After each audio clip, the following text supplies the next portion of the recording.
Martha Delaney had gotten used to silence ever since her husband, Henry, passed on and left her with nothing but a crooked old farmhouse, a few stubborn chickens, and dreams that rattled like dry corn husks in the wind, though even those dreams had started to fade beneath the weight of long, empty days. So when she spotted a rickety wagon limping toward her land under the pink haze of a fading sunset, she felt a jolt, the kind that wakes up hope you thought you buried with someone you loved, and she wiped the sweat from her brow, squinting to see who would be traveling this lonesome prairie road with a wheel half bent and a mule that looked ready to give up the ghost. The wagon jerked to a halt before her fence, and from the back peeked the face of a boy no older than 10, dirt smudged on his cheeks, blue eyes wide like a coyote pup staring down its first snake, while on the driver's seat sat an older woman in a dark traveling cloak, silver hair pinned neatly under a hat far too fine for a road like hers. Martha felt the strangest tug on her heart, because grief recognized grief, and the older woman's posture spoke of losses stacked high and hidden under dignity, the sort wealthy folks wore like a shawl.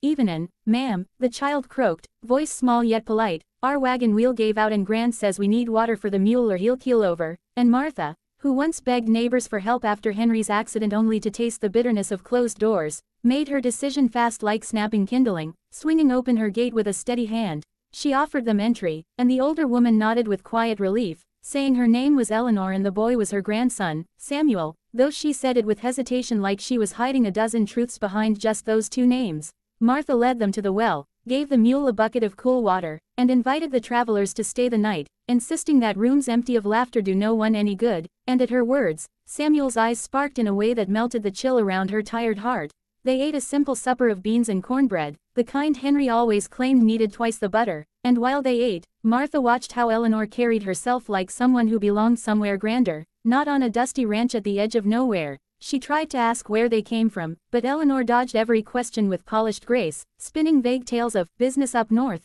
and a temporary journey, never letting slip that she held more power in a single eyebrow raise than most men in the territory held in their entire body. Samuel, on the other hand, was a tumbleweed of curiosity, asking Martha about her chickens, her bees, and why all widows wear black. Martha didn't, and that question stung a little, and when the evening breeze turned cold, she tucked the boy into her guest bed with a quilt she stitched back in the golden days of love and laughter. Much later, when the stars claimed the night and coyotes sang their wicked lullabies, Martha walked past the guest room and paused, watching the pair sleep. The small boy's hand curled gently around Eleanor's fingers like he feared she might vanish if he let go, and a fierce protective instinct rose inside Martha, fierce enough to crack through the loneliness she kept locked away like a guilty secret. What she didn't know, couldn't even imagine, was that the woman in that borrowed bed was Eleanor Whitlock, the quietly powerful matriarch of the richest family in the entire territory, owner of mines, railroads, and more cattle than stars in the sky, a woman who rarely stepped outside the walls of her guarded estate and never without an escort of armed men, a woman currently hiding from a threat deadlier than prairie bandits or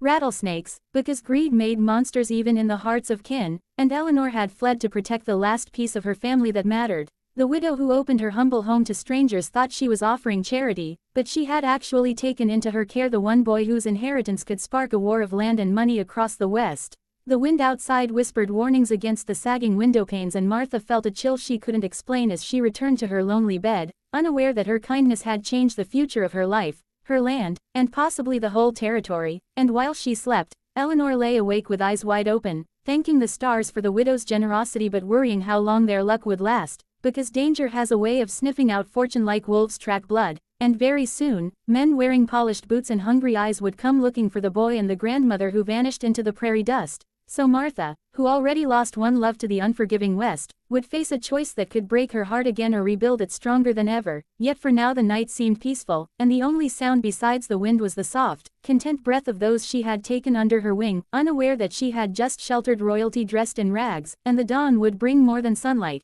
It would bring destiny knocking on her weathered door. Morning sunlight spilled gold across Martha's weather-beaten porch when a thunder of hoofs shattered the peace, 6 horses barreling toward the farmhouse with riders dressed in polished coats too fine for the frontier, each man scanning the land like wolves sniffing for weakness, and Martha, who had seen her share of greed wearing human faces, stepped outside clutching her shotgun with shakier hands than she wanted, calling out for Eleanor and Samuel to stay inside. Though Samuel peeked through the window with his fist pressed to his mouth like he could hold in his fear by sheer will, the riders pulled up close, dust swirling around them like a dirty halo, and the lead man, mustache sharp enough to slice pride, tipped his hat in oily politeness while his eyes remained cold as a winter creek. asking if she'd seen a runaway servant woman and a boy who belongs to his family's protection, words dripping with entitlement that stank of lies, but Martha, who used to flinch at confrontation, surprised even herself by squaring her shoulders and saying she'd seen nothing but vultures lately. The man's smile twitched, just a little, and he leaned forward on his saddle to mention the name Eleanor Whitlock as though it should frighten her into confessing, insisting this widow must surely know the Whitlocks owned the whole territory, and Martha felt her pulse roar in her ears as puzzle pieces slammed together like a saloon fight. The fine manners, the carefully guarded past, the sadness in Eleanor's eyes that no coin could cure, the way Samuel clung to her like she was the last piece of home. Martha kept her shock buried where the wolves couldn't sniff it out and replied that wealth did not impress her, only how people treated one another did, and the mustached man's fake civility cracked like thin ice, revealing hunger beneath, a greed for power that made men do wicked things, because he declared that little Samuel was heir to a fortune yet too young to rule, so the families, trusted guardians, would relieve him of the burden by taking control themselves. Then he hinted that accidents happen on lonely farms and women who meddle often regret it. Martha felt thunder gather in her bones, fury lighting her veins, because she had lost Henry to a world that didn't care, and she refused to lose this boy to the same ruthless fate, even if he wasn't hers by blood. Just then, Eleanor stepped out despite Martha's whispered pleas, dignity wrapped around her like armor forged from grief, and she told the man that she knew exactly who he served, her greedy cousins, who wanted Samuel silenced or controlled so they could seize the empire his parents left behind. The riders encircled the yard, ready to snatch fortune disguised as a child, but Samuel ran to Martha's side as if she were his shield, clutching her skirt and trembling so hard his small nails dug into the fabric. Martha reached down, squeezed his shoulder, and murmured, "No one's talkin' you while I'm still breathin'," a vow that turned her fear into solid steel. Eleanor's voice rose strong and royal as she declared the widow under the Whitlock family's protection now and forever, shocking the lead rider into a pause long enough for Martha to raise her shotgun and fire a warning blast that sent birds screaming from the rooftop and horses snorting in panic, drawing a line in the dust that said she would rather die here than surrender her guests. The mustached wolf spat a curse, swearing they'd return with the law twisted in their favor, then turned his horse and thundered away with the others snapping at his heels like shadows fleeing dawn,